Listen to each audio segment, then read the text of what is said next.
Good morning, YouTube, or good evening, or good afternoon, depending when you're at. This is your man, always George Page, aka the Emperor of Female Bodybuilding Talk, coming to you live on YouTube. Well, folks, can you believe it? We're just a few more days to the biggest event coming up in the sport of bodybuilding, especially women's bodybuilding, and that is the Rising Phoenix. And also you have the Arizona Pro. All right, people know this. There's the Rising Phoenix and there's the Arizona Pro. That's a big difference, okay? But shout out to the competitors. The list has come out, but still I wait on the list for the Rising Phoenix, the official list. So everybody, so once that's posted, I'll post on here. So, folks, I have here a lovely lady. She's from the UK, and she is IFBB Pro and Olympian. She competed a couple of shows here in the States just a few weeks ago. This is the lovely Miss Romana Shatsky, if I got it right. Skotzen, close. All right, I'm from the South. We sometimes we spell it how we see it sometimes. No, I'm used to it. I'm really used to it. And say it again one more time so I get it right. It's Skotzen. Skotzen. So like Scott Zen. Skotzen. Okay, we got it right there. Okay, so you know me first. I'm from the South. We get things messed up. So we're gonna talk to her, share her story, how she got in bodybuilding, her plans for the rest of the season. As you know, the season's getting really slow. It's not too many shows left for qualification. You have at least two, but there are some shows coming up for next year's qualification. So we welcome her and thank you for your time. So, ma'am, welcome to my channel. I appreciate you. And can you please, for us out there who follow this sport, what got you started in the sport, as I call it, muscle and masculinity? Please share. So I moved from CrossFit to bodybuilding in 2018, and it's probably quite an unconventional way to get into bodybuilding, but I severed a nerve in my hand, destoning an avocado. I'm trying to get it on the screen, did that and went right through the webbing of my hand. So I had that like bandaged up. I had to have surgery, all sorts of things. And I couldn't CrossFit because it's far more sort of dynamic in what you need to do. And I'd started training at a new gym that had a big bodybuilding sort of culture to it. And this little Canadian PT came bounding over to me. This is before I injured my hand. She was like, "Oh my God, have you ever competed? You need to compete." And I was like, no, I'm a CrossFitter.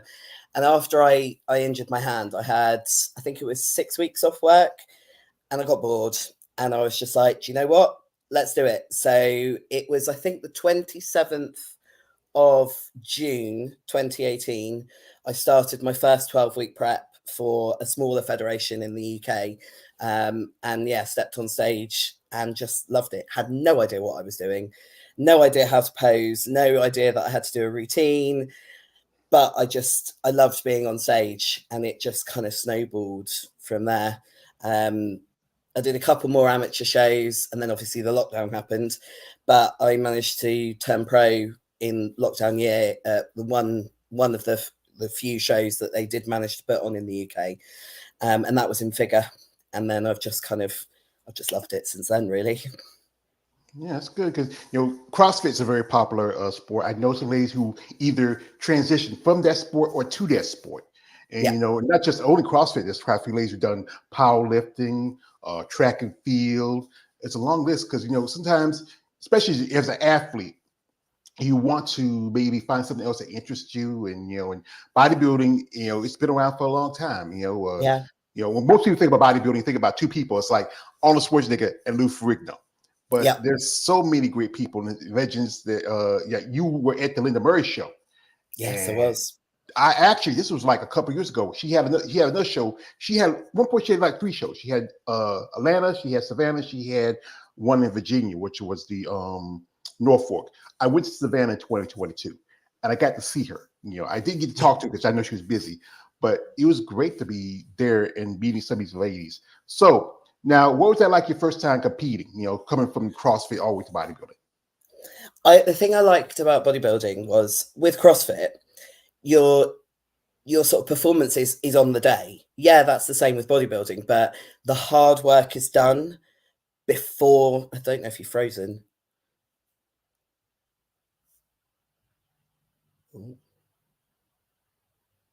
Brother, come on, brother. Yeah, there you go. Yeah. There we go. It's back. Yeah, come on, motherfucker. Come on. don't know how much of that you heard, but with bodybuilding, you've done all the hard work, and stage is like the time to enjoy that hard work. Whereas with CrossFit, it was very much like the performance is then and there. So I felt like there was more pressure, and with bodybuilding, I could actually enjoy the day being on stage and enjoy competing, and just like the atmosphere of being on stage. I don't know how to describe it. I just loved it. Yeah, because it's tough because, you know, you think about it, you're presenting yourself, your body, and you're going to be judged. You're on the stage. And also, a lot of people don't realize that, you know, you are half fully dehydrated. You're starving. You're tired. You're covered with, you know, tannin and baby oil, and just, you know, you're under the hot lights getting cooked. But then outside, us guys in the audience, we look at it and say, "Wow, she got a nice body." You know what I mean? And we just love it. We're excited about it. So we turned pro in 2021 or 2020? 2020, yeah. September 2020. And that was a figure. But when did you make the decision to switch from figure to physique? So I pro debuted in 2021 in Poland. I did Poland in September, and then I did Hungary, the Budapest show. I think it's sort of end of October time. And I came 10th in Poland, which I was like top 10 pro debut. I was ecstatic. But it was like I didn't place in Hungary. And I was looking at the photos. Well, I came back from Poland and I was like, do you know what? There's something that's not quite kind of, it's not filling the hole, if that makes sense. It's like there's something more that I want from this sport. And obviously with figure, the posing is quite restricted. You've got your quarters and you might be able to put in a little bit of individuality, but I knew that WPD existed and thought to myself, oh, you know, I'd really like to do that. And I had a chat with one of my friends after Poland. She was like, no, you'll definitely figure. And then when I did Budapest, I was looking at the show photos afterwards, and my glutes will striate with deep lines regardless. Like I just come in too lean and too hard, and I've sort of thought to myself, this isn't fitting the criteria of figure. It's too much. I actually changed coaches at that point, and my new coach that I went with was like, have you thought about going to WPD? I think you'd be really good. And it was those words from him, that validation that actually, do you know what? I could do well in WPD. I could grow into WPD. So working with him, I took the year off. So 2023, I applied for the UK Arnold's, but didn't get it. I mean, I hadn't competed as a WPD pro, so it was going to be unlikely anyway. But I'm really glad that I ended up having that whole year off, and yeah, just grew. My now partner, he started doing my training for me in June 2022. We've been together sort of 2 years now, and he started coaching me in June 2023. So he coached me for the Olympia, and since he took over my training, it's like my body has responded so well, and everything's just grown. Even, you know, I'm 4 weeks post show, and I had to put on a shirt the other day for a work thing that I do on the side, and I was like, oh my goodness, my arms, like literally it was cutting off the circulation to my arms, just like this polo shirt. So even from the 4 weeks post show, I feel like I've managed to actually do some growing, which is really nice. And yeah, I love the individuality that you can have with WPD. I love the posing. I love the routines. It's just a bit more badass than figure, in my opinion. And plus, you get out of those high heels. Oh God, yeah. Oh God, yeah. I know quite a few ladies who done physique, who done figure, and you know, who switches. And you know what? I'm tired of those high heels. You know, click those cloud hoppers off and be glad with it. And you know, getting bigger. I know that, you know, I feel like I understand that how, you know, sometimes I'm like you ever saw that movie Tommy Boy with Chris Farley, like fat guy in little coat, fat guy. It's just, you know, it's how your body developed. We got some people coming here. This is my man Emmanuel L. He says, hello, Mrs. Skotzen. Love from the UK here. Thank you. This is my man KL the Wanderer. He also does content on bodybuilding. Good morning. Good morning to you, brother. And also, this is from Emmanuel. He says, I follow you on Instagram. Massive fan of you and your boyfriend Dan. You have an outstanding physique. Oh, that's good. And how long thank you? you.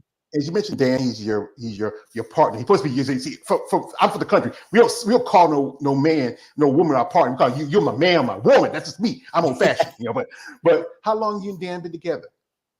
So yeah, since it was about July 2022. We'd sort of been friends for a little while, and it kind of just developed from there. And he was already taking it. He'd already started doing my training at that point. And yeah, we just got on really well, and it snowballed from there, really. Yeah, I interviewed a couple. They were friends. They met in the gym. Now they're married, and that's good that you had a relationship because it's hard to find somebody who understands. Because he also competes. Because I saw the pictures. Yes, he competes. Yes, he does. And when last time he competed? So he competed 2023. So we've got this thing. We did prep together in 2023, but he wasn't coaching me. Now he's coaching me. He's not allowed to prep at the same time. It's like one of us has to have our head on our shoulders at any given time. Because when I debuted in WPD, he was a week post show, and I was still on prep of it, and we had to travel to Toronto. And I was like, my brain can't cope with the airport. Your brain can't cope with the airport. This is not a good. It's like, bless him. He's got a master's in geography at university, but he cannot read a map. He cannot find his way around an airport. It's like just a nightmare. It's man's pride. Sorry? Go ahead. Yeah, I'll say man's pride. He did a couple of shows with one of the other federations in the UK, PCA, and he's going to do he was prepping for an NPC show this year, but he tore his hamstring back in April, so he wasn't able to finish the prep. Yeah, that's tough. I mean, the PCA.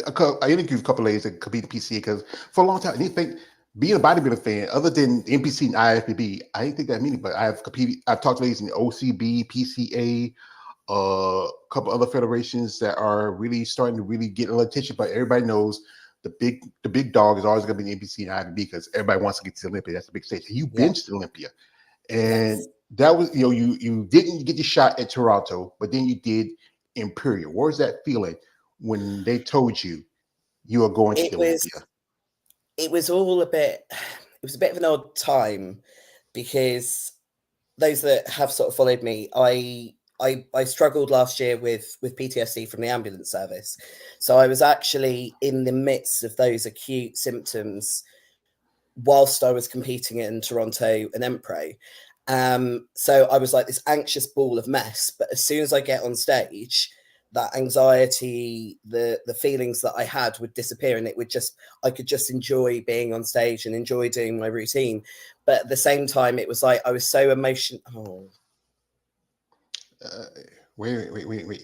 It's technical difficulties, folks. We give her a minute. She'll be back. Let's cross our fingers. We have some comments here. We wait till she comes back on. We mention them. We'll just wait because it's she's in another country. I'm in another country. Stuff like this happens. But folks. As you know, instead again, the Rising Phoenix is coming up. We are waiting for the official list for the Rising Phoenix. The list is already out for there she is. Kick this out. There she is. We're gonna kick this out and bring her back in. And here she is. Sorry. That's all right. Technical. This is why I like live. Live, anything happen live. You can pre-record it. But I thought my laptop was charging, but it seems that it's not. So it just died. I was like, oh my God. But I'm now on my phone. So as long as you can see and hear me, that's fine. That works fine. It happens. This is why I like doing live because everything. There's no controlling. I'm not that good at recording because I like to be more. It's more fresh. Plus, I like to interact with the people who's in here. So more spontaneous. Yeah. So you were going through PSD because you were as here in Texas we call it paramedics. That's a tough job. That's about as tough as be a police officer, be in the military. And here we say this to you. Thank you for your service. Thank you. How long you did that before?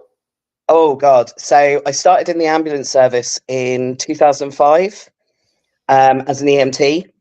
And I worked as a emergency medical technician. I think you guys have that over there. But over here, we're not linked with the fire service. We're completely separate. So yeah, I started working in London at like 19, and I qualified as a paramedic in 2008, and I only left the ambulance service. It's just around this time last year I left the ambulance service, so it was just shy of 20 years in the ambulance service. Wow, that's a lot. I know it's stressful because you have to see people going through accidents, and worst thing I think one of my favorite shows to watch was Law and Order SVU. It said the worst thing you want to watch is maybe children being hurt, and and I know there was some terrorist attacks, around the time, and that's like we had 9/11 here in the States. Yeah. We had terrorist attacks. You have to be here and there, and just seeing that, anybody's mind would crack, and I know bodybuilding is one of the things that probably helped you with some of it, right? Yes, it was really, during last year, it was such a difficult, dark time. Like, I didn't feel like myself. I couldn't have done this. There's no way. I would have been far too anxious to speak to a stranger, even from on a screen. Like, going to the supermarket on my own was overwhelming. Just popping to the post office was overwhelming. Or literally going to the gym and training was my reprieve from it. It was the structure that got me out the house. It was the goal of competing. It gave me motivation, something to work towards, something to kind of, I genuinely feel that if I didn't have bodybuilding, I wouldn't have been able to get over the acute symptoms of my PTSD so quickly, because you have that determination and that drive in you to always be better. And yeah, with bodybuilding, that's to your physical being, but it switched to my mental being, where it was like, I do not want to feel like this all the time. So it made me seek counseling, therapy. I tried all different types until I found one that worked, and I was determined not to sit in it. So I think without the structure and routine of bodybuilding, I probably would have just become a recluse and still be struggling with those symptoms now. They're still there a little bit, but I can manage the emotional reaction so much better than I could before. Like, I don't get the flashbacks as intensely or the triggers so intensely as I did. It's just like, oh, that's happened. Okay, that wasn't very nice, but let's carry on with what I'm doing. It's that you notice it, but you can let it pass you by rather than it consuming you.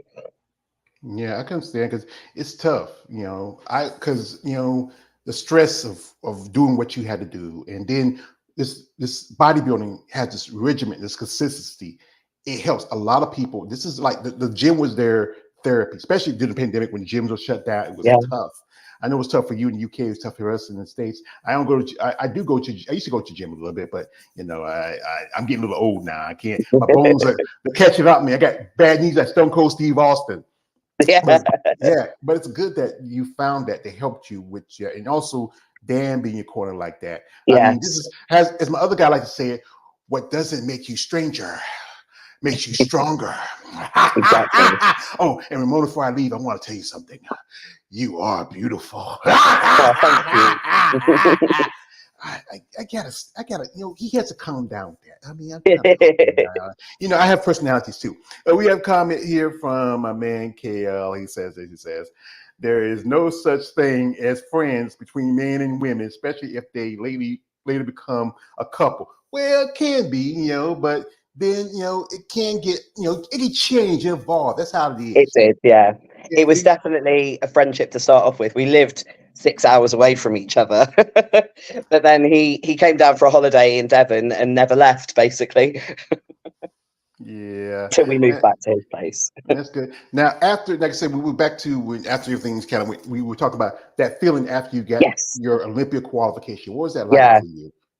So actually on stage, I didn't really, so there was they called third, they called second, and there's still however many of us women stood on the sideline, and the woman I was stood next to was like, oh, it's you, and I'm like, nah. Shock, I think, was probably the biggest feeling I felt. Utter shock, because even though I was in the final call out and they called Brigitte, who came second already, I still thought it could have been any one of the other women stood on the side of the stage. I didn't think it was going to be me. And then it was like, oh my God, I didn't actually think this would happen. I don't know how to respond to this. And there's some amazing photos where I'm just like, with my hand over my face and sort of doing this, because it blew my mind. It wasn't until Dan and I went for some food afterwards, and it was just us two. And he was like, you realise you're going to the Olympia, don't you? And that was when it sunk in. And I was like, oh my God, yeah, we're going to the Olympia. Oh my God. And that was when I started to, and the excitement kind of built it little by little as it got closer, of just like this, trying to wrap my head around the fact that I'd achieved something that I never thought I would achieve. So yeah, it was amazing. It was utterly amazing. But shock was the biggest thing on the actual day. Just shock. Yeah, the Olympia is the biggest show next to, as you know, the biggest shows are right now. You have the Rising Phoenix, there's the Arnold. You know, here's the thing about me about the Arnold is that how it pushed out most of the women's divisions. You know, I understand that it's, you know, the men's divisions get a lot of focus. This is how I always say, like, the men's division is always the bottom bitch, starts bringing the money for promoters and show like that.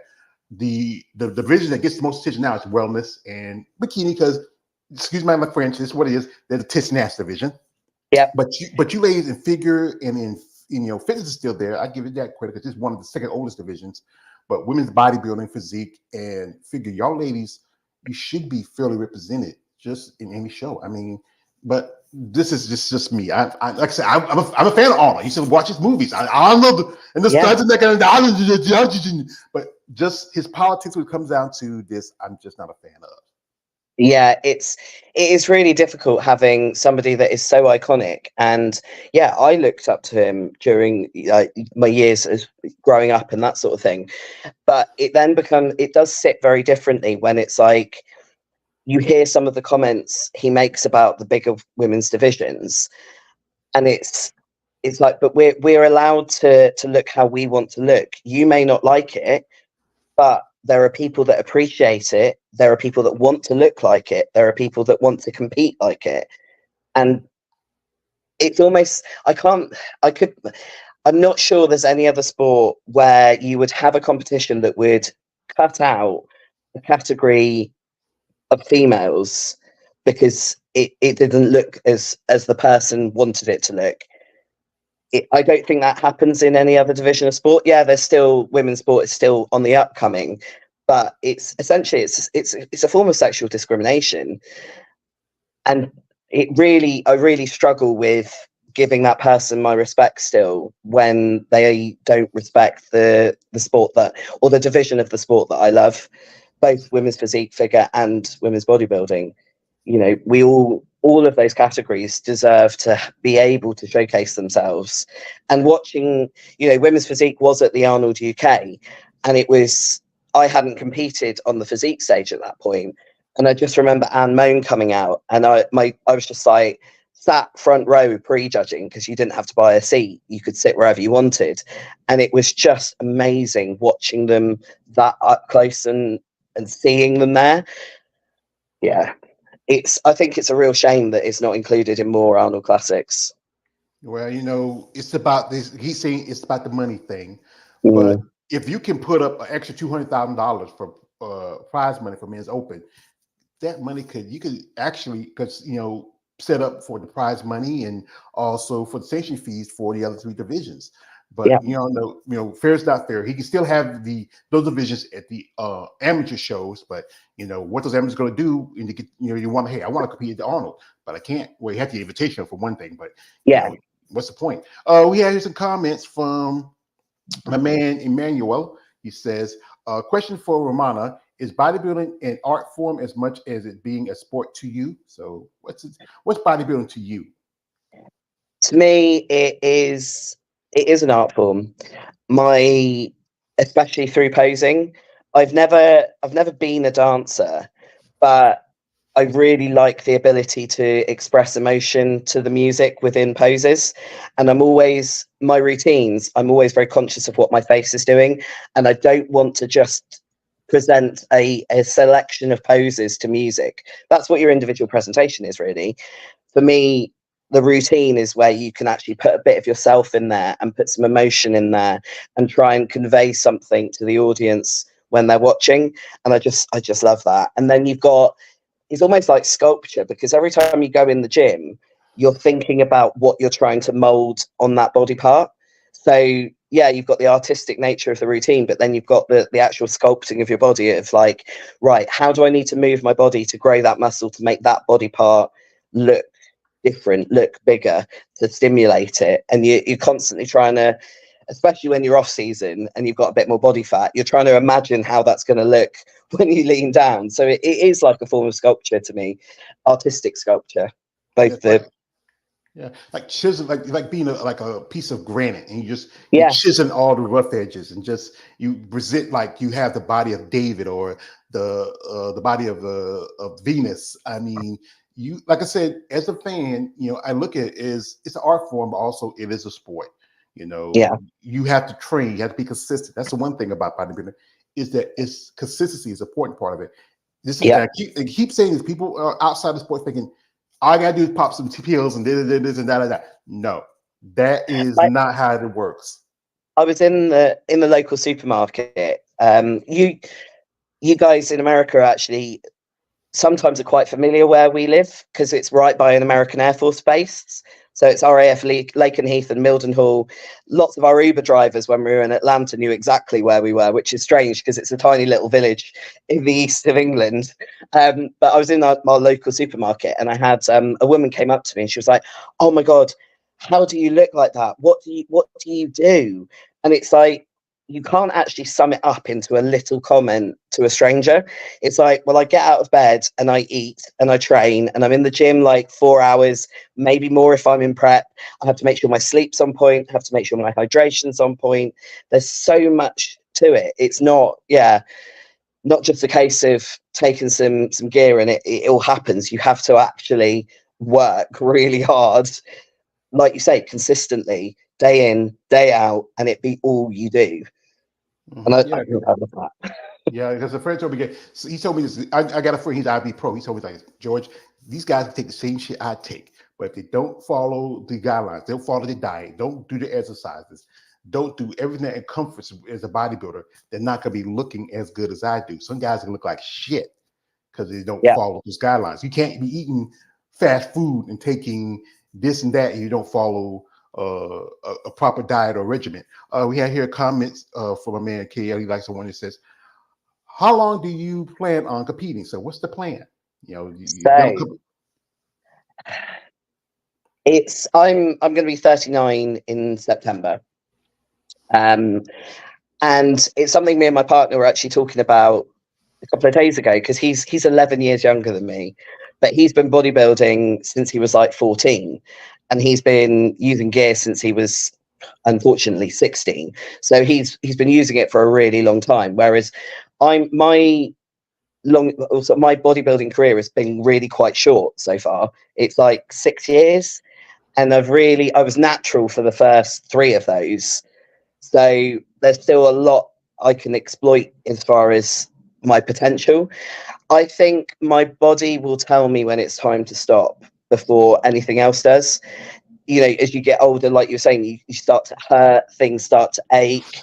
I think there will come a point where my body is just like, no, we're done now. But I've kind of got late 40s in my head as a kind of, that might be a time when I start to think about stepping back, if my body lasts that long. Yeah, I can tell you, there's mornings I get up, like I've been working since I was 12, had 2 jobs, and when I get up in the morning, my back want to ache, my knees. I'm going to be 50 in November. Oh, and wow! Yeah, I mean, I wouldn't have said that. yeah. I mean, it started feeling on me. I remember when I was young, I do all day. I used to work at night. I used to work day and night. One of my jobs, a night job, I used to work at a gentlemen's club. So Oh, but hey, it's not always all peaches and cream. Sometimes if the girl's not making money, it can be a problem. We have here a comment from my man Emerald. He says this. He says, another question for Romana. What's your thoughts on men who follow and support female bodybuilding? So he's a fan, so we all know we are the schmoes. We are. It's I really hate people that say, "Oh well, it's just women. I'm not interested. I don't, it's not the same as the men." So I am all for men that actually have an interest and support the sport, because without you guys, we would struggle even more. It's any support is fully welcome. It's so nice to have people like reaching out, saying nice things, expressing an interest, wanting to know about it. So yeah, I think it's great. Yeah, that's good because it's good because we know my guys like my man KL. He's more of a fan of the women muscle than more the sport. But yeah, it's good that you get the sport because I know dealing with society's idea what women should be like. Women supposed to be soft and feminine. You can't have big muscles. You can't be built. It's always that ideology that if you're trying to be manly, and trying to be, but this is an attractive lady. She's a redhead. I like redheads. I mean, she's just, I put up a Instagram post on Valentine's Day of me and Dan, like you do when you're in a couple, right? And it got something like 12,000 likes, which is more than anything I've ever put up before. But some of the comments, it was just like, I'm like, why have you decided to do that? And then it got to the point where it was kind of funny. I was just like, oh, look, showing Dan, look what they've written now. But the amount of, I can deal with it online because I can put my phone away and not deal with it. But I have had not so nice comments from people face to face, like, oh, I don't want to look like you. Oh no, I don't want to look like a man like you. I've had somebody actually mistake me for transgender in a supermarket, come up to me and go, oh, I work with people like you. Transgender, you look fantastic. And Dan wasn't with me at the time, but he was like, if he had been, he'd be like, why do you think she's a man? Because she's got muscle. Like, look at the other men around here. They don't look like that. Yeah. I've been mistaken for a man on the phone quite a lot because of my voice. I understand that, but I've also been called sir when I'm looking at somebody face to face. It's like inside thoughts. Yeah, you can call me ma'am because I got boobs. I mean, come on, But it's just that's the thing about that. Everybody has their idea what how women should be, how she look. You are an athlete. You compete in the sport. It's a very extreme sport, and you are focused on being the best in your sport. Folks, we're gonna do this while we have her here. We're gonna jump into our social media for a bit. We got an IG open to look some pics and oh my god, yes, that's why I like doing this because most of the guys who like to be a fan, but guys, I'm going to tell you, and this is no offense to you, Romana. It's a disclaimer. I often say, guys, respect this lady. She has a big dude. No D pics. I know you saw her last competition. You see here right now. Any of those pics, you're probably going to get one of Dan's hairy ass in return. Just saying. I remember one time we would do a little live. One day, her husband, he's IB Pro. He said sometimes he'll send his own dick pics, his willy pics to the guys, because because I know he had the flip side. People that don't like it, but the guys like it too much. I understand, guys. You get excited when you see ladies, when they're on the stage and you get the pop tent, but hey, come on, be respectful. This is the lady here. Come on. Exactly. Yeah. So we can go up in here at social media here, and and here she is. She last competed at the Chicago Pro. Look at that body. Yeah. Wow. That was a look. I don't think I have ever been so peeled in all my life. That was, yeah. Yeah, you look really good. And here's she's from at the what's that experience like at the Olympia? You up here with some of these top level competitors. It was overwhelming and amazing all in one. It was a very long year with the PTSD. I was on prep from January till November. I changed jobs. I had to do a training course. I was very tired by the time we got to the Olympia, and that's a big regret of mine, that we couldn't have been fresher for it. But it was just the way it happened. And I mean, the experience was just insane. Just wandering around, and you've got like just my favorite bit. It sounds really odd. Was meeting Angie Yeo in person on the Saturday after the show, because I had food in me, she had food in her. I saw her backstage, and I'm a massive fan of hers. And I was like, I can't talk to her now because she's in the zone. We're both, you know, she's about to step on stage. I'd done my bit, and then to bump into her the next day, it was just, yeah, that was awesome. She's wicked, absolutely wicked. Yeah, and yeah, that was.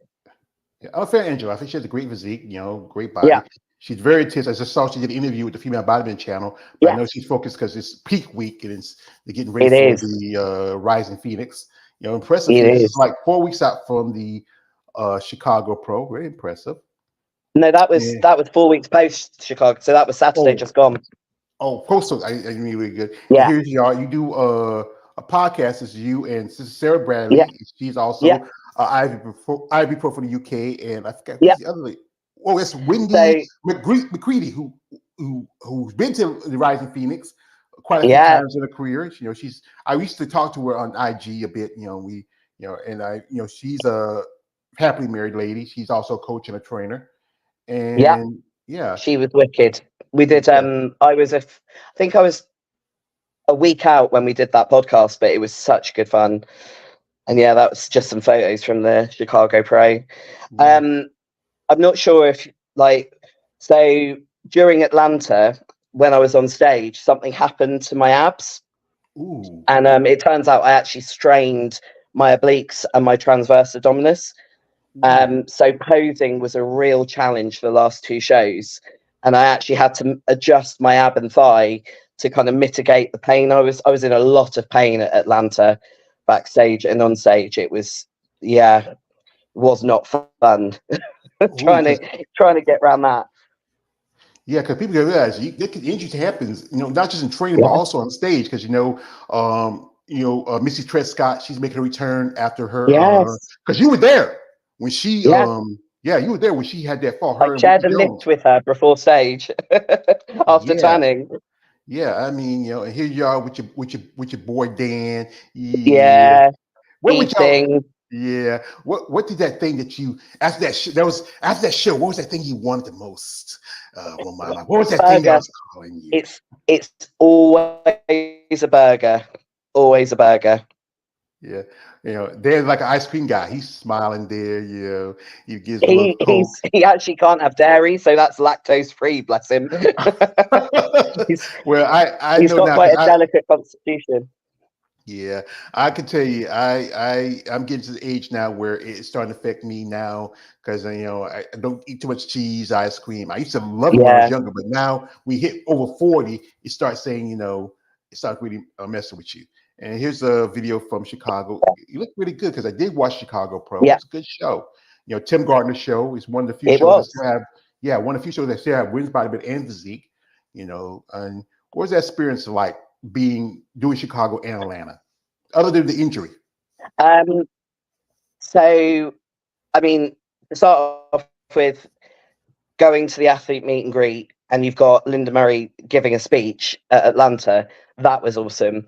Atlanta was it was quite a hot venue, and that made me struggle. But it was in an old theatre, so being on an old sort of theatre stage was really cool. Chicago is probably the slickest show I've done so far. They were on it with, you've got 20 minutes before you're on stage, you've got 10 minutes before you're on stage, and they meant it. There was no delays. It was literally, it ran so smoothly, and they were so helpful with where you were going.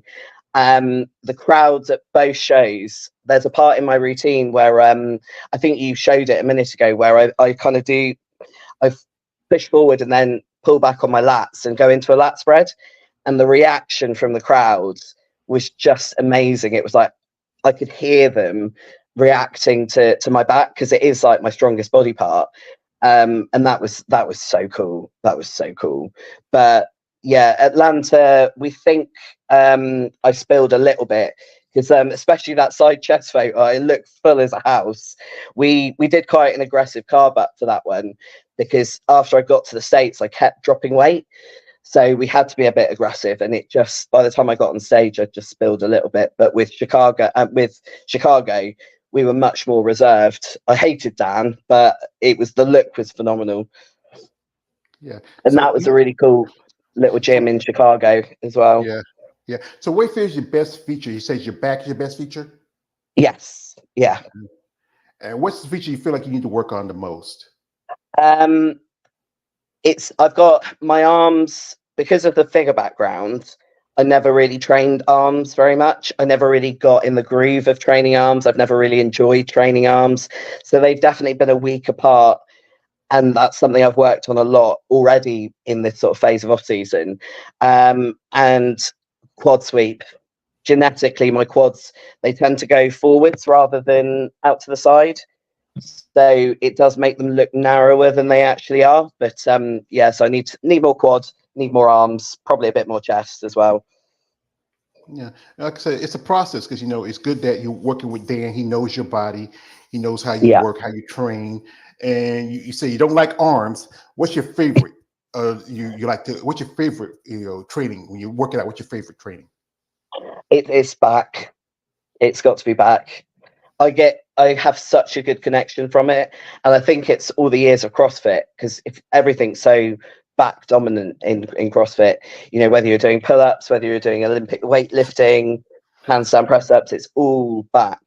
So literally I can connect. My muscle connection is so good with that. I get a pump so quickly. But I am actually starting to enjoy training arms now. Now I've actually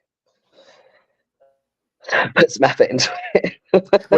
well, we just got her. She just got finished leg day, because that's the evil. That's the word. I had a few bodybuilders say they love leg day. I looked at them and said, "You are a mutant." Anybody who said they love leg day, you are a freak. But it's one of those things that help in the process as you grow and do develop. love leg day, but I injured my knee back in January. Like literally, Dan copied me. I tore my meniscus, and then he tore his hamstring like a couple of weeks later. So leg day since then has been a little bit. Sometimes it will be a really good day. Sometimes it won't be. Today wasn't as good a day. My back was playing up a little bit, my lower back, so I couldn't do some of the movements that I wanted to do, but still got the work done. Mm-hmm. Yeah, that's tough.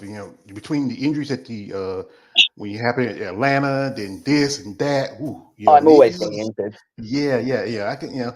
Here's this from a man, KL. He says, "Yeah, your body is a machine. It will shut you down. It shut down on you. Yeah, it happens."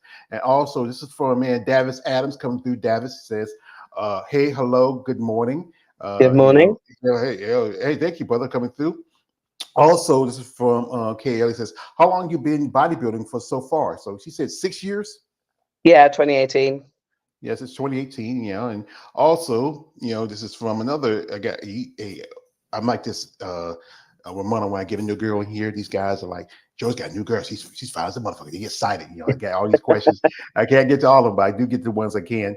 And this from man David says, "Wow, that's nice." So, and this is a tough process that people got to understand. There's a lot to it. And you talk about Angela. I always like to bring this out. This is one lady who I'm a fan of. This is Andrea Shaw. Yeah. And that UE at the Olympia, my friend Eunice had got her to sign this for me. This is why I love doing what I do, because it's the payback from what I do. I would love to have her one of these days on my show, but this is great. I love this. I got to meet her at the Arnold's UK. She was wandering around, and I was like, "I need a photo." So she's actually a lot shorter than I thought she would be, but still just stacked.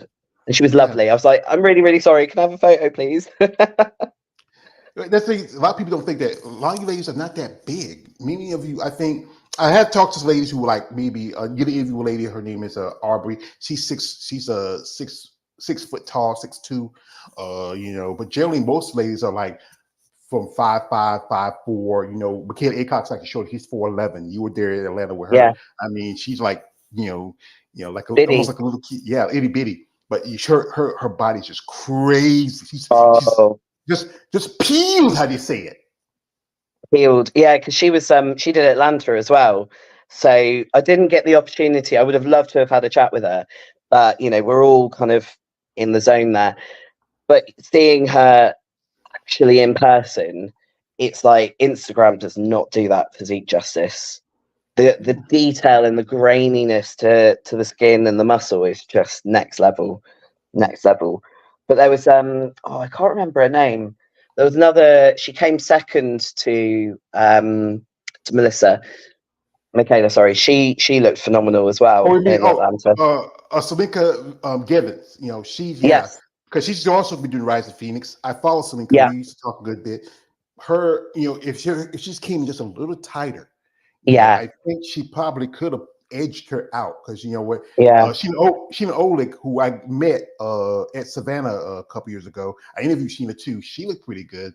I was hoping she'd get a qualification, but now it seems like this show, with the number of shows getting so tight, I don't know if she's gonna make it because Rise of Phoenix, that's not gonna get you qualifications as long as Andre and Dem's there, and I don't know if she can go, and then you have to either go to Romania or go to the UK and do this. You say you're 4 weeks out, so that means you're doing the Two Bros Europa show? No, I'm not. No, that was 4 weeks post show. We came back with the intention of actually doing the UK show, and we were considering doing it in women's bodybuilding instead of women's physique. But with my abs, I couldn't even brace to do a light dumbbell press when we were back from the States. So it's like I can't train, I can't pose. It's not worth pushing the prep on, putting myself in a hole at the end of it, but potentially not being able to even present it on stage how I want to. So yeah, we're in off season now. We're growing. We're doing all the eating. So you just said that this is breaking news. Are you moving up to women's bodybuilding, or are you? We're not discounting women's physique. So the plan is next year. The likelihood is we'll do a European women's physique show, and a stateside women's bodybuilding show, just to see. There was lots of comments after both Atlanta and Chicago about whether I should have been women's bodybuilding, whether I should be moving into women's bodybuilding. I mean, I turned up for athlete registration at Chicago, and Jack Sullivan, one of the judges, as I walked in, I was like, "Hi, you're right." He's like, "Yeah, women's bodybuilding's over there," and directed me to the women's bodybuilding registration table rather than the women's physique. And I was like, "I'm actually women's physique," and there was like, I haven't had any official feedback from either show yet. I'm still waiting for that to come through. But there was lots of other coaches that were there were chatting to Dan and being like, yeah, she should really try bodybuilding.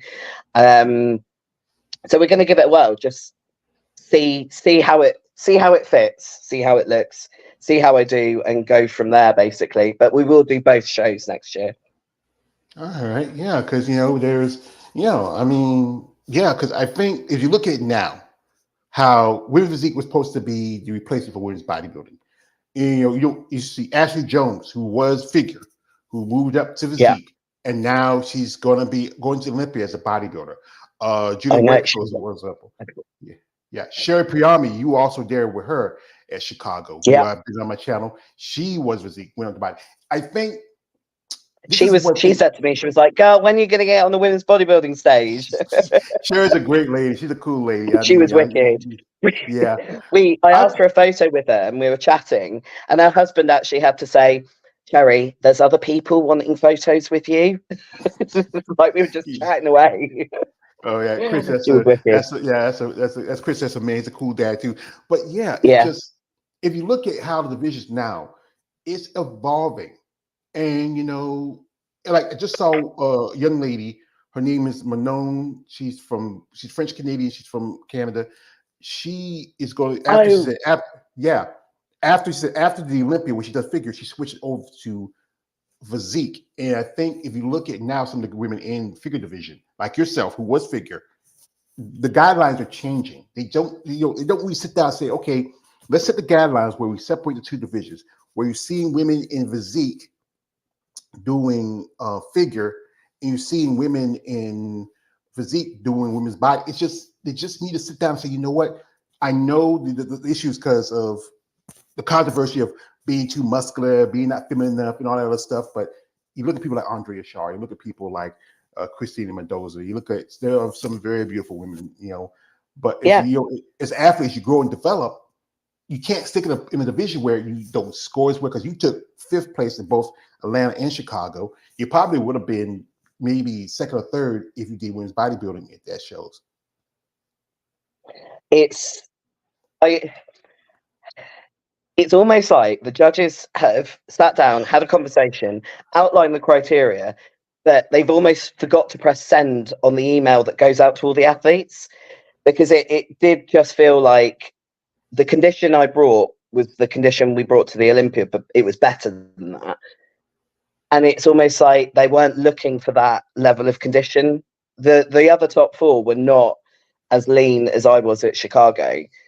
So yeah, maybe I do fit more in bodybuilding because of that.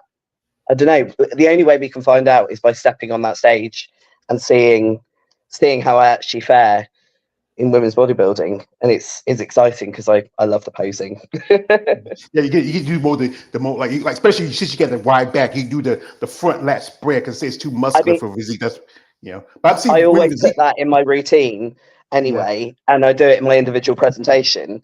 But yeah, to be able to actually hit that, and a side chest that's not. Yeah, because I think a lot of the arms bent side chest. Yeah, I know some ladies who are posing coaches and say like they don't like seeing too many of the physique girls doing those poses.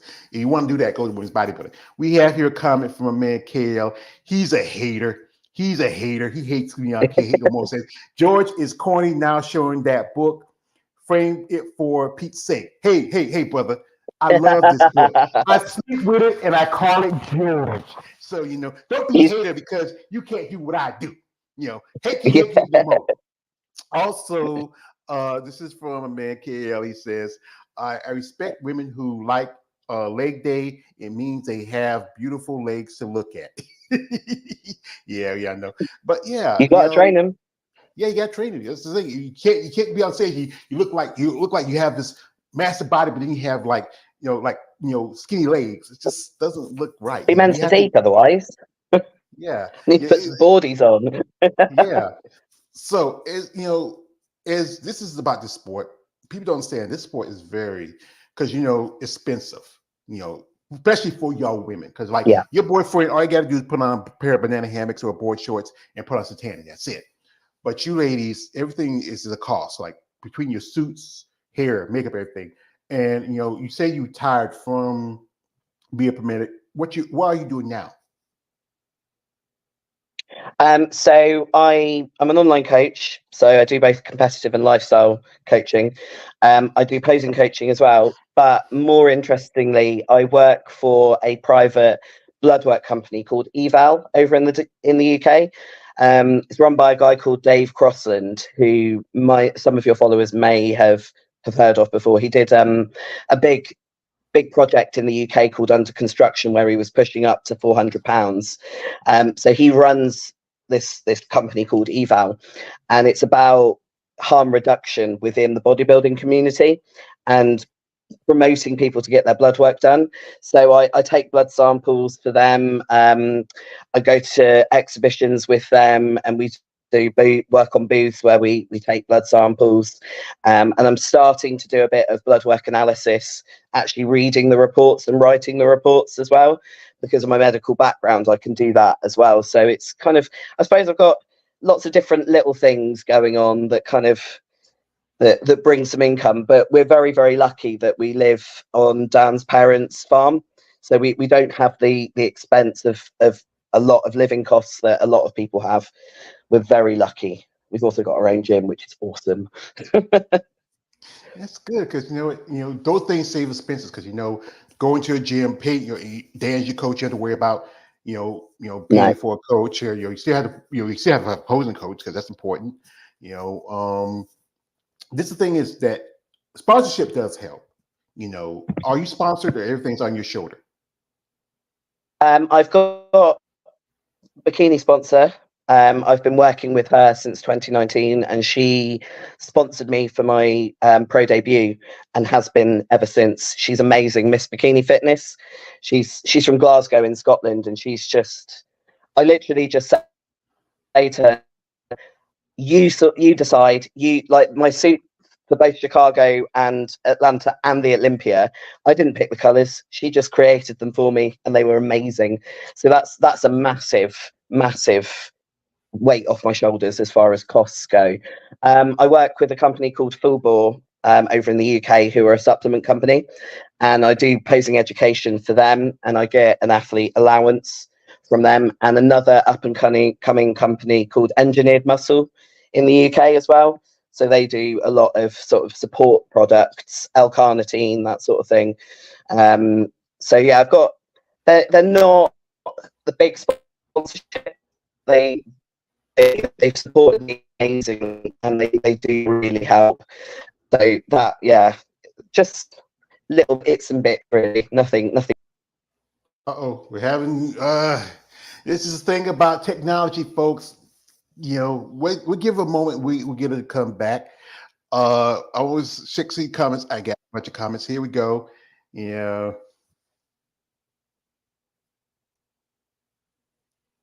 We give it a minute. Hey, there you go. Yeah, oh, there we go. Yeah, there we go. Yeah, it's tough. But yeah, it's good that you have these sponsorships that help you out. Because you know what? A lot of people don't have that. It's tough because, you know, I know people who have like family, they have kids, they're working 2 jobs, and you have to set a budget because, you know, other than just the training, you have to travel because you have to come all the way from here to do a show. That you get Chicago, Atlanta. Well, for Atlanta, I did my own hair and makeup to help reduce costs. And I paid for makeup at Chicago because the show was so early. I didn't want the stress of having to figure out my own makeup myself, but I did my hair myself for Chicago. I generally don't pay for hair. I just do something with it myself. Putting it up this year was like a game changer though, because it didn't have to flap around, wasn't getting hot, didn't get covered in glaze. It was a lot better. Yeah, and that's a good thing. You know, sometimes you have to find ways to save costs. You know, makeup, hair, makeup, all stuff like that. Because you know, for you women, it is expensive. Because I know one thing is some women do because they have to make a cost to make a living. Some ladies do, as I call them, excuse my French here, they are the beat the meat websites. That's, you know, those sites that cater to certain people like OnlyFans, stuff like that. Because, you know, bodybuilding, if bodybuilding was more like a mainstream sport, when which it could cover the cost, like you got to pay your fees for your pro card every year. That's the cost right there. And then if you want to do a show, and since there's so few shows in the UK, just the only show right now, and you know, and you have to go to like Romania or go to Spain or Portugal. It was Portugal was actually on paper looked more expensive than going to Atlanta because the accommodation was so much more expensive.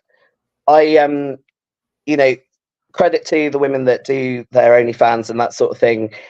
You know, you've got to make a living somehow. Because of my background as a paramedic, it's never something that I'd wanted to get involved with because I've got to think of my professional status slightly differently. So I don't do any of that. But you know, if they can make money. It's you got to fund it somehow, haven't you? This is from man Emmanuel. He says this. He says, another question for Romana.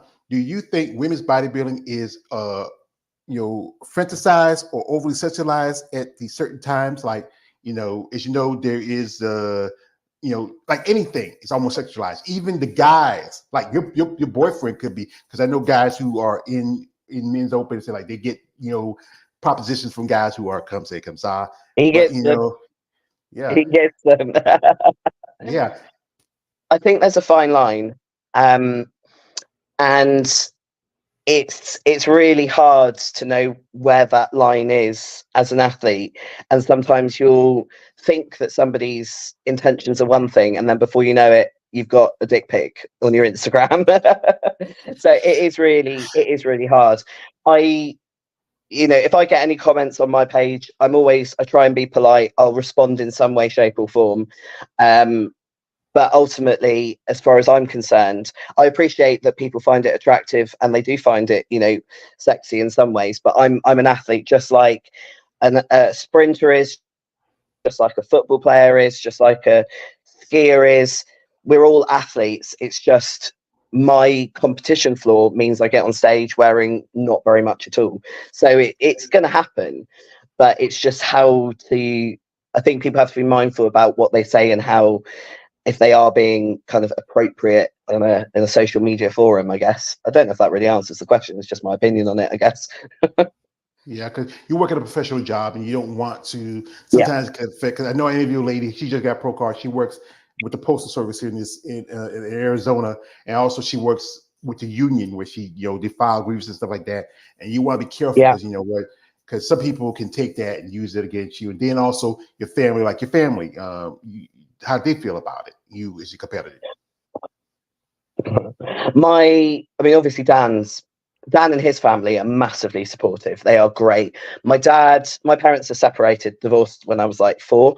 My dad, he's incredibly proud. I appreciate it's odd to be proud of your daughter getting up on stage in a bikini, but he sees it for what it is, and he's really proud of it.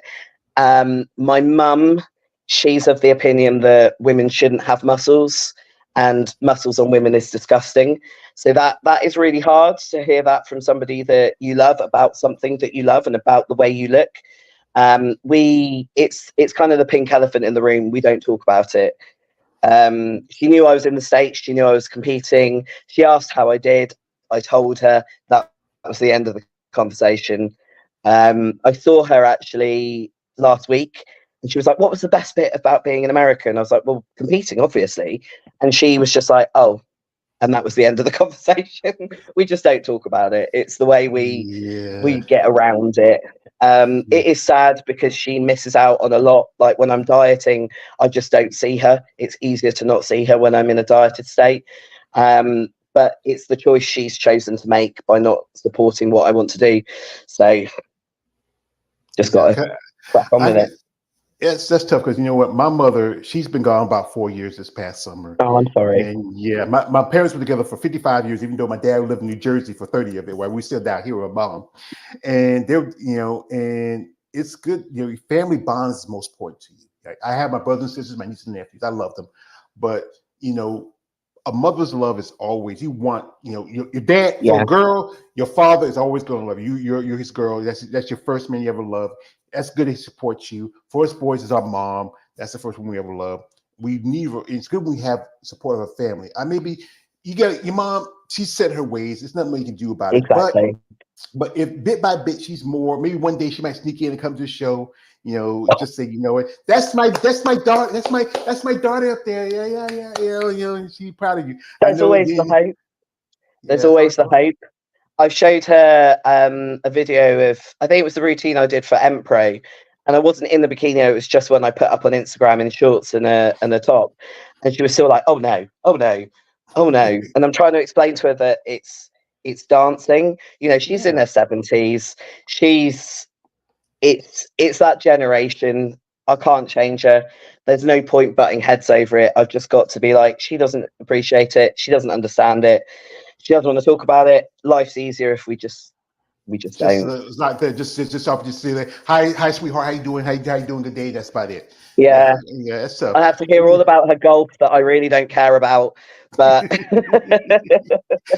well, it's your mom. It's your mom. You have to every now and then. You have to take it. You have to take one for the team. But it's exactly. Like I said, she loves it. It's good that your dad's there. He's supporting you. I don't know. Yeah.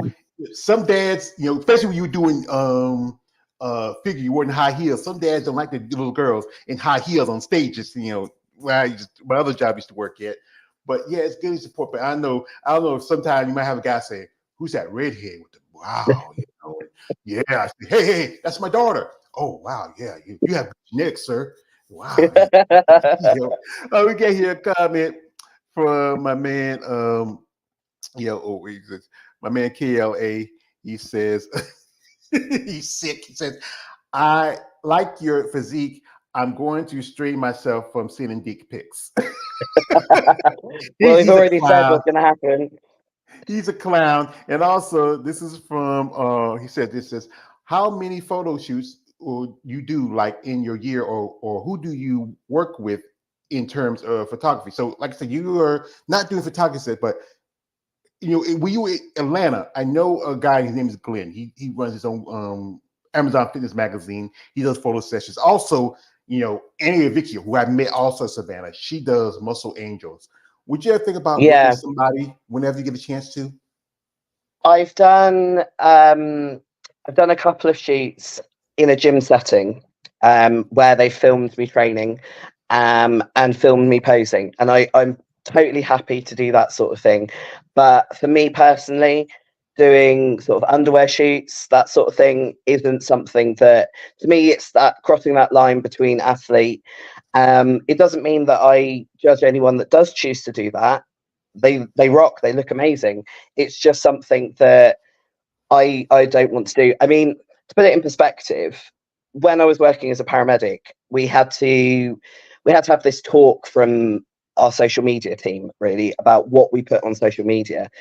And it's something that's always stuck in my mind, that if you put things out on social media, and then in my role as a paramedic, I ended up going to some incident that was in the newspaper or whatever, and my name came up, what could happen is a journalist could then get hold of your social media and discredit you as a professional by what you've put on your social media. So I've always been very careful. Like I never used to even talk about stories back when I was working for the NHS, because I didn't want to get myself in a sticky situation with that. But it's I personally just try to be a little bit careful with the sort of content that I do put out, because of the fact that, again, it goes back to being a registered healthcare professional. I don't want the two to kind of get me in trouble, I guess. Yeah, because you want to keep your privacy also, but you also want to, present yourself, because social media is very important, especially for your athletes. Yeah. It's many of you how y'all get connections with sponsorships, also, fan base. It's a double-edged sword. You have to just be careful. Which side would get cut on. This is from a man. Davris says, what do you like to do for the rest of your life? So what's the plan? If you, like I said, if you said, what, my body's telling me I'm done. I want to relax. I'm on a farm with my man, maybe just chill out, raise cattle. What would you want to do when you say you're done with bodybuilding?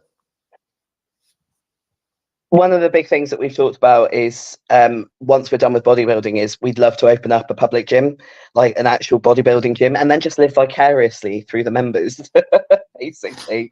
So yeah, like, it's something that I've always wanted to do, is own and work a gym and create that community somewhere, like a proper bodybuilding community. So that's sort of our plan. Other than that, have lots of French bulldogs. I've got a 9-week-old puppy. After my Frenchie died about a year ago, so I'm just like, puppies at the moment. I've had to shut her out because otherwise she'd be eating my laptop midway through. Yeah. Well, one of my sisters, she had poodles. She loved poodles. She had, before she passed, she had 2 before she passed, and my other sister had to give them up for adoption, because But yeah, it's good that you find it, because people think that all people's life is bodybuilding, but there's more to just life about bodybuilding. It's a sport that helped you during your situation, your mental health. It's something that you're a fan of, you're passionate about. I saw you did a couple of podcasts, because I researched a little bit. So you did a couple of podcasts. Yeah. You love talking about bodybuilding. It's good that people love this sport, and because, like I said, me doing this content, I get to learn stuff, like the stuff that people don't. Most of the guys here, truthfully, you guys are schmoes. We know we are. There's the old schmo saying, we ladies rock hard, we're rock hard. So it's a society sport. When you get to learn, there's a lot of sacrifice you put into it: the time, the money, your health, your mentality. And really, when you get on stage and you compete and you get to a high level like the Olympia, and and you're determined that you really want to present yourself, and people got to respect you, not just as a woman, but as an athlete. Definitely. It's something Dan says quite a lot about the sort of the duration of bodybuilding. And we consider like our bodies as they are now, they're just borrowed. We're not going to always look like this. And having that something for afterwards, I think is really important when you're a competitor, because otherwise you can get so hooked up on how you look at the moment and the emotional attachment with that. But thinking that, yeah, this body is just temporary. It's something that's borrowed. It's not going to be here forever.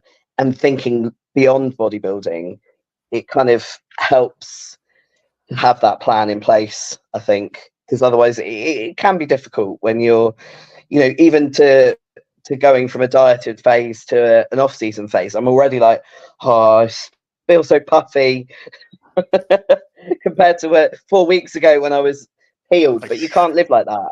You can't live like I couldn't function. I couldn't even decide what to do next, without Dan telling me. So it's all got a purpose and it's all got a place, and having something to do after bodybuilding is really important, I think. Yeah, because it's like I said, this sport, it's been around for a good while. It's still a small sport, but it has grown. Like so again, there's quite a few bodybuilders in UK. Like there's yourself. There's I think there's who else? I'm thinking Joe Kelly. There's Jim Lancaster. Lisa Cross is one of my favorites. I remember that I used to train and occasionally train in the gym that she trained in as well. Lisa Cross. Yeah. I remember there was a lady, Paula Birkinshaw. She was famous from years ago when she competed at the Mr. National. When she got 8, she get out. Sport has grown the last few years. It has, and still, everybody knows the action here in the States where America. Everybody wants to come here because there's more opportunities. Like I see right now, you were at the compete with Lika Folakova. She's about to do a 6 show. She's about to do the Arizona Pro. Yeah. She's been to Olympia twice, but he's hungry for it this year. Yeah, we chatted quite a bit with Lenka because she was training in the same gym that we were in Chicago. Credit to her for doing 6 shows. I have no idea how she's managed that. Yeah, Paula Ranta, she's doing 6, but Paula's 25. Hey, 25, you can go all day, all night. So I remember when I was 25. I mean, you can go all day, all night, but we hit about 30 and 40. Oh my God! I used to get up after a night shift on 2 hours sleep, go and train CrossFit for 4 hours, and then go out drinking in the evening and not get into bed until like 2 a.m. There's no way I could do that now. That was a definite in my 20s thing. Yeah, it's 20 things. We start feeling that you start feeling those bones quickly on your DNA. Sometimes you fall asleep while watching television. Say, what? But I wish you best of luck. It's gonna be, like I said, it's gonna be tough because I saw the list. There's a couple ladies who I've known and interviewed. They are doing the show, and Alex Hall, who also I met back in Savannah. I think she's gonna get that title again. I honestly believe she has a great physique. I have so much love for Alex Hall. She was at Atlanta backstage because she was coaching. I've forgotten her name again. Salika. Yes, yeah. So it was so good to have. So she was sat next to me at the athlete meet and greet for the Olympia. She was on the table next to me with her mum, and she had all these like little souvenirs. And Dan and I just looked at each other and we were like, we are so underprepared for this. We had nothing. We just had ourselves. But yeah, it was so cool, like chatting with her, and she did so well last year. And it was really, really cool to catch up with her. So I wish her the best of luck for Rising Phoenix, because that's a wicked show. Yeah, because she was sponsored by that year by a lady who I know. She was a lady who got me the magazine, Eunice Bad Rap. They sponsored her. Eunice is a great lady. Cool, we have her on here.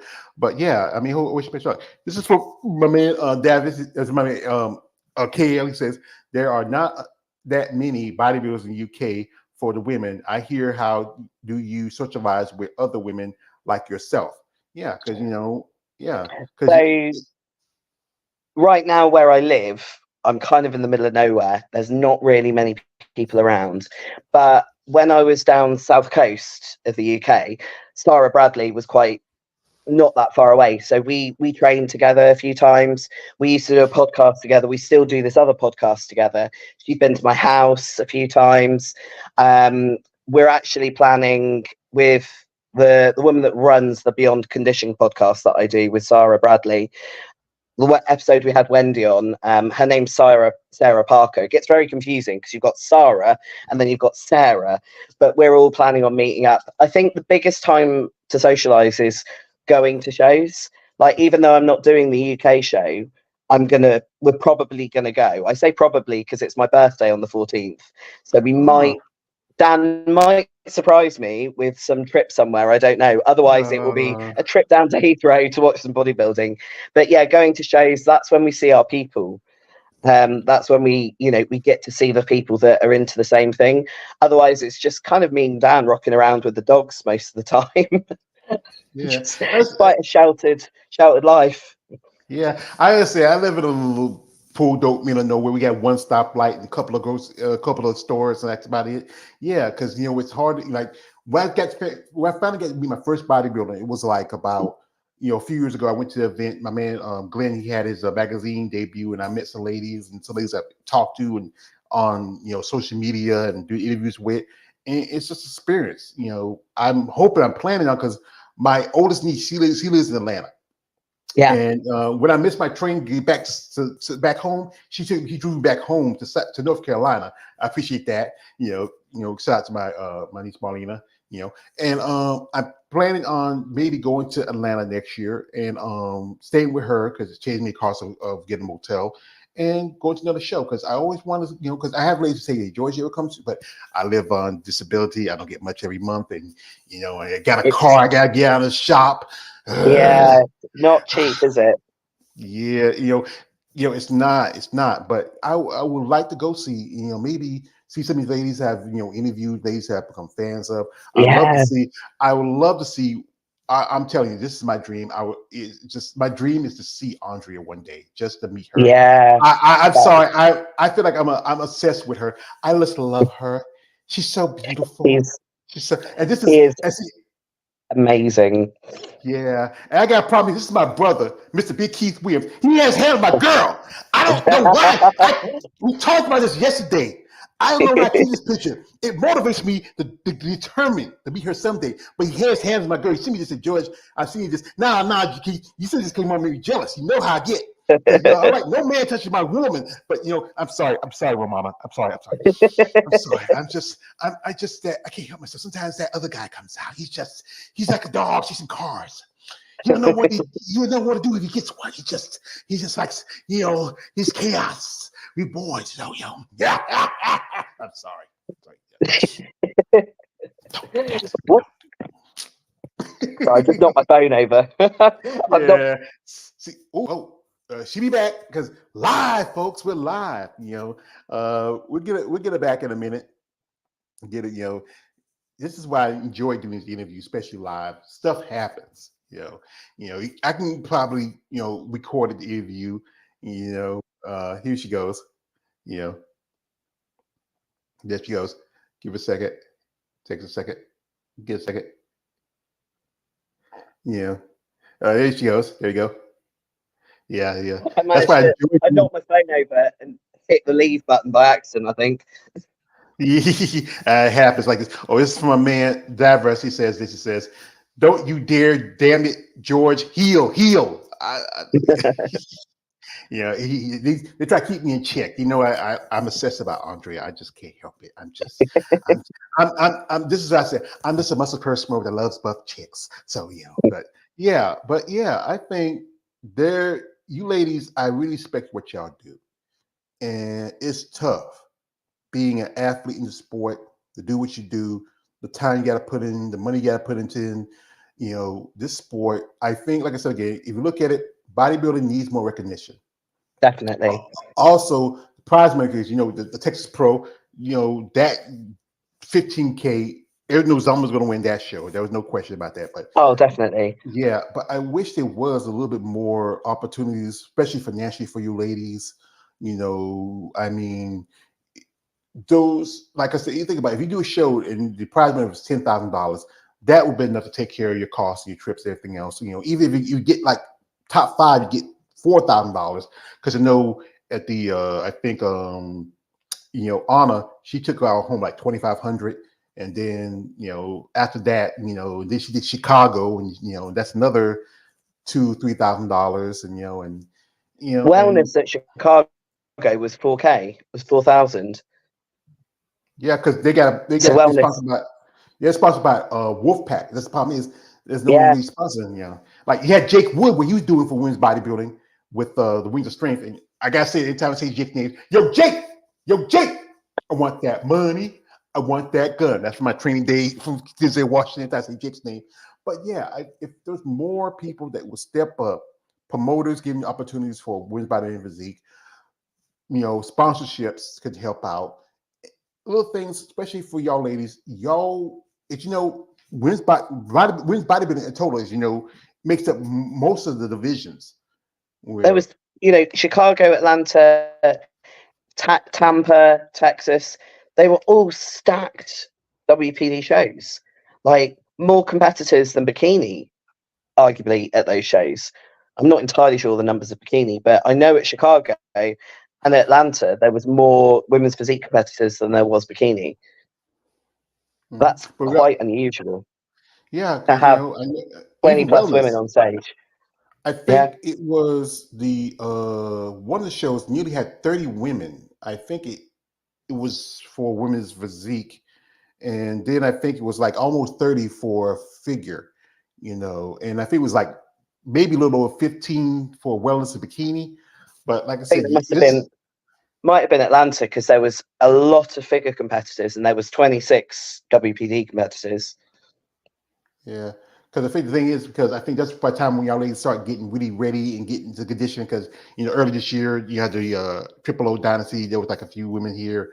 There was only 5 women at the St. Louis. They decided to drop women's physique, and then there was 3 women at Pittsburgh Pro. I interviewed Natalie Ray, who's just Natalie Wolf, who's going to be competing at the Olympia, and it's about the time it takes y'all a lot more longer to get ready compared to bikini wellness, because it's such fast turnaround shows.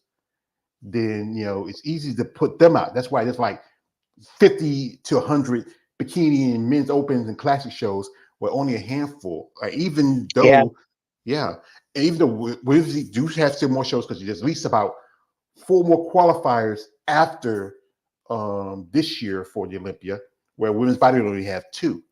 But but it's all about if these promoters take the opportunity and do what Sarah's doing, stepping up and putting up the money. And she's done an amazing thing for WPD with that. Oh my goodness, sorry, my phone is wobbling all over the place because I'm charging it at the same time. Well, we won't hold it too much longer because we do appreciate time you're giving us. We just take those deep but you know what? This is what makes live fun. Because it's unpredictable. Sometimes you just like to have a little fun every now and then. You just want to put a smile on somebody's face. He came in too many times this time. I mean, you got to but yeah, I think I wish people start using excuses. There's no money in it, but there's money somewhere. And also, one thing is, I say this: guys who are fans, who follow the sport. I know one thing, some people, they want, if you're a fan of bodybuilding, especially, you get shamed saying like, you like these guys, you like these women that look like guys. No, these are women. These are there's amazing women. Yes, we find y'all appealing. We find it astonishing. We admire your physique, we admire your passion. But that's the problem. People don't understand it. If you don't understand something, learn something about it. Go to a show. Yourself.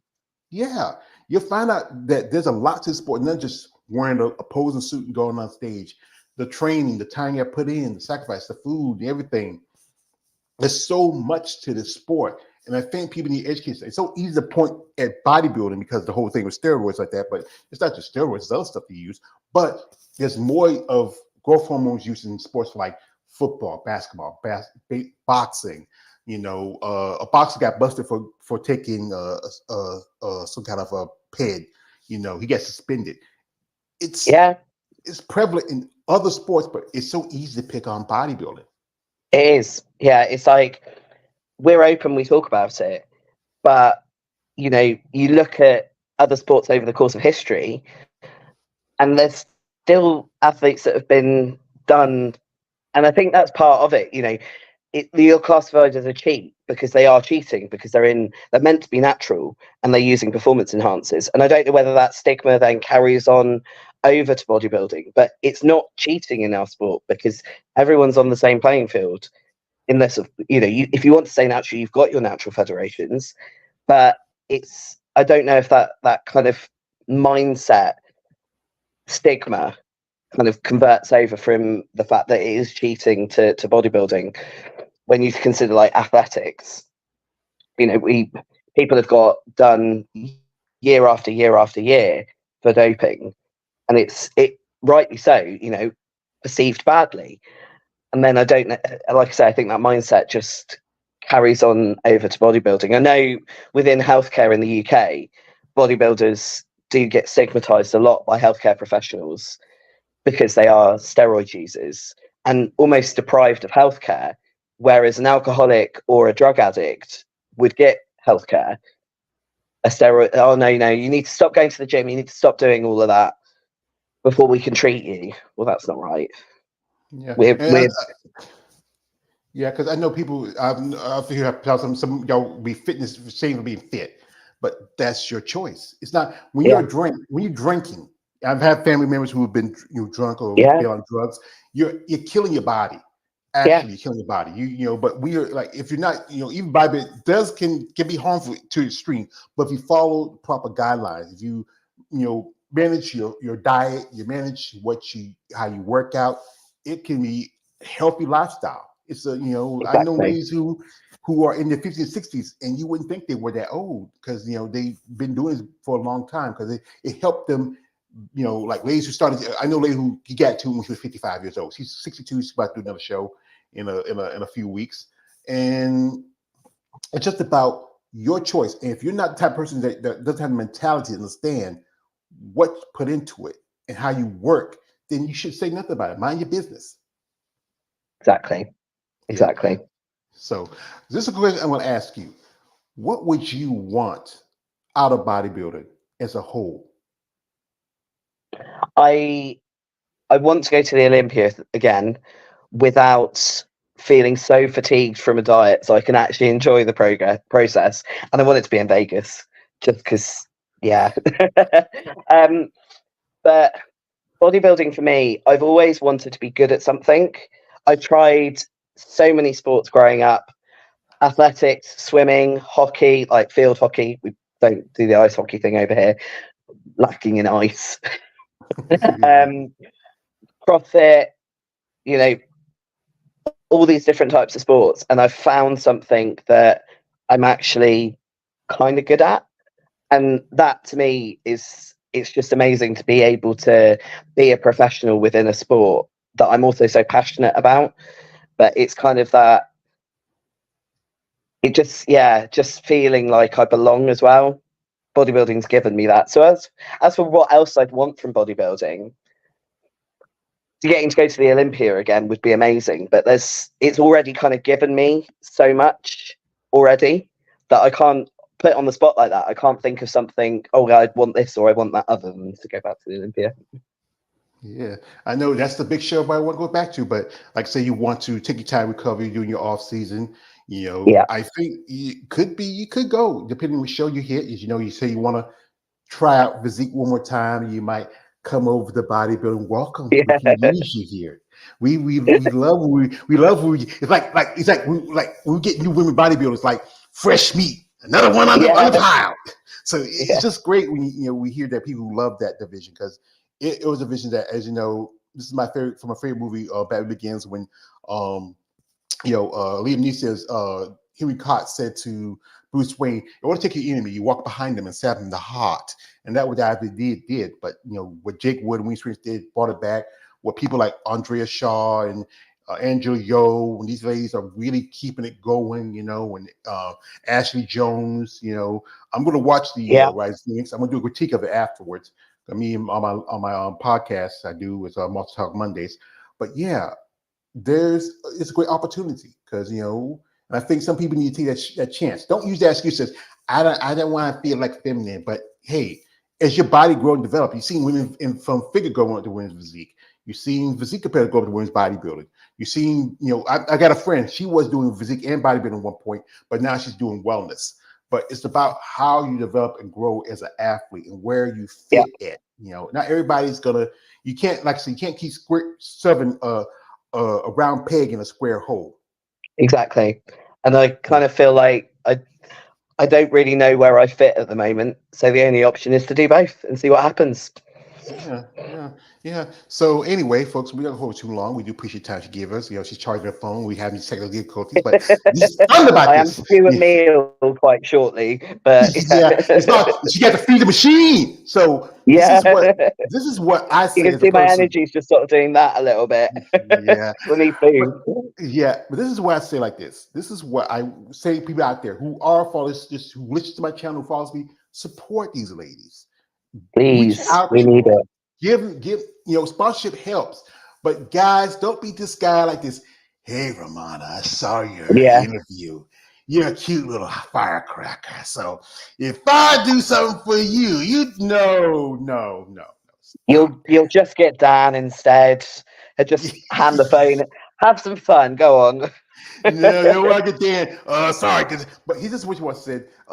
Miss Skotzen, we like you. Your personality is very great. Your background, your story. We want to sponsor your next upcoming season. Anything you need from us, we're happy to help you. If you like our product and it works for you, we'll sign a contract, we get things set. You don't have to worry about anything but just take care of yourself and also just representing yourself as an athlete. That's what we want. Sponsorship, anything like that. Guys out there, if you follow this and listen to this, reach out to these ladies. They can use that support.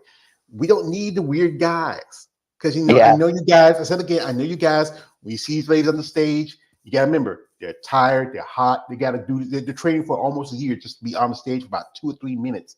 You have to respect their passion. This is a passion sport.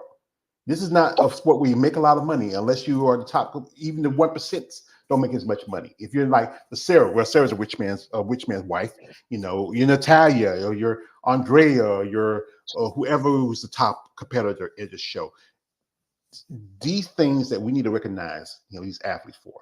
I would say like this, like Andrea should get at least $100,000 for Miss Olympia, not $50,000. That's you know, she does get some good, you know, $50,000 from the Rise Phoenix, but if Derek Ruffin walk away from nearly with $500,000, come on.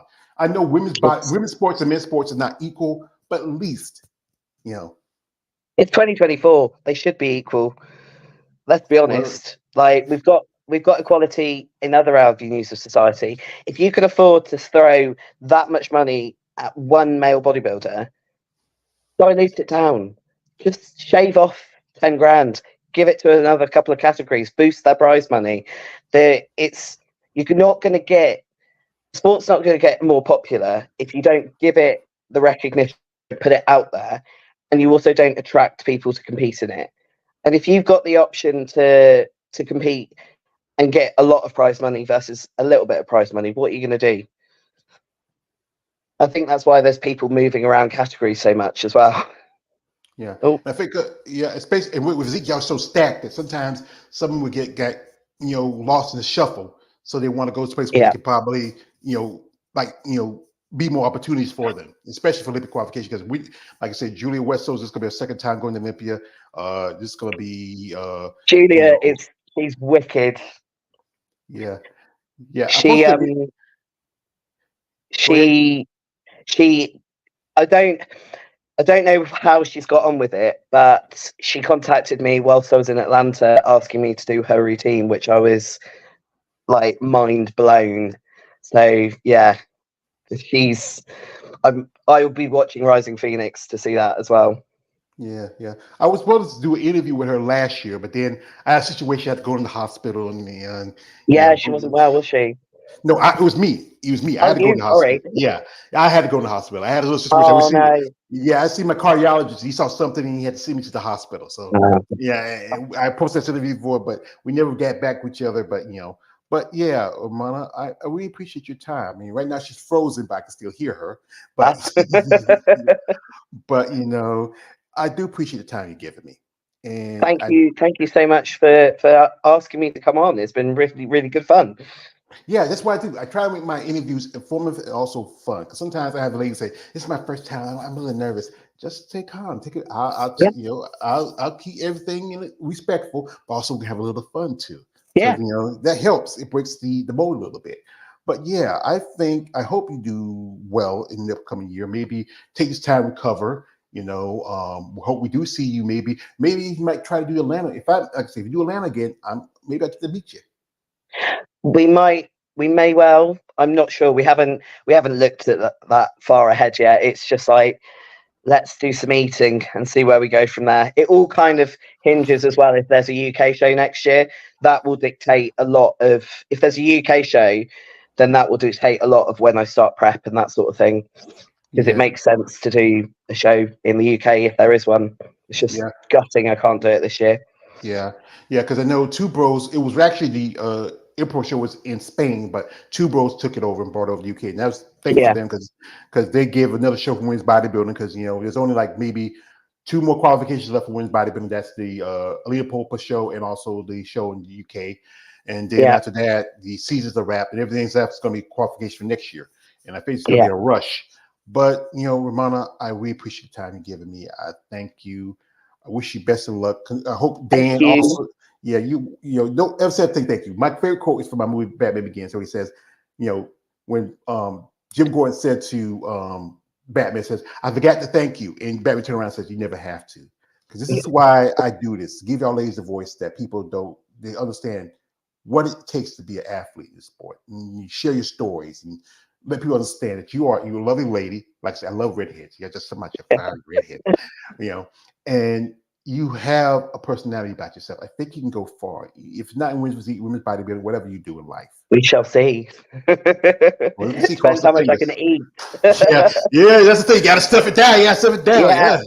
Yeah. Food it's both a weapon or tool for a bodybuilder, but it's get process. So here I would say shout out to my man's Kale the Wanderer, Manuel, also Davis Adams who came through here. Anybody who watched this live stream, follow, like, subscribe, support us, support Romana. Let's wish her best of luck.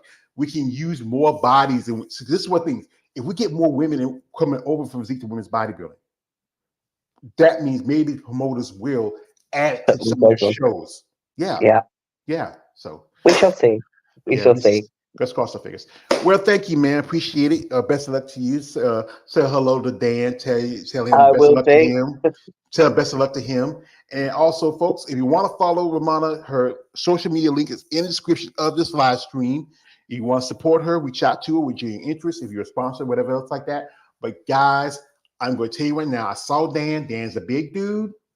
No D pics. You don't want to have some guy with a British accent say, "Oh, hey, bloke, what are you doing there? You see you winning to my girl? You see my winning to your girl?" Yeah, I don't want that. Not a big man at my door. Nah. So thank you, Romana, and best of luck to you. Thank you. Great to chat to you. You too. Bye. Bye. All right, bye. Anyway, folks, it's your mail always George Page, aka the Emperor of Female Body Talk. Like, don't subscribe. Good morning, good evening, good afternoon, and some places, good night.